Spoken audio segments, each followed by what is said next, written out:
आपल्या मिश्किल स्वभावामुळे चर्चेत असलेले अजित पवार पुन्हा एकदा चर्चेत आले. कारण आहे कडाक्याच्या थंडीतला चहा आणि अजित पवारांचा खास अंदाज. त्याचं झालं असं की अजित पवार एका टपरीवर कार्यकर्त्यांसोबत चहा घेण्यासाठी थांबले. यावेळी चहावाल्याने त्यांच्यासोबत फोटो काढण्याचा आग्रह केला. यानंतर अजित पवारांनी चहावाल्याकडे चक्क एका फोटोचे 100 रुपये घेतले जातील असं सांगितलं. नेमकं काय घडलं त्यावेळी ते बघा.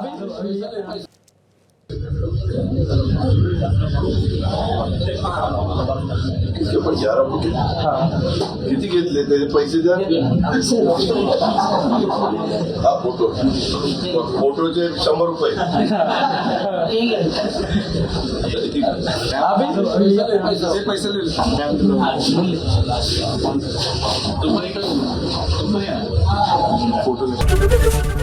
एबीपी माझा, उघडा डोळे बघा नीट.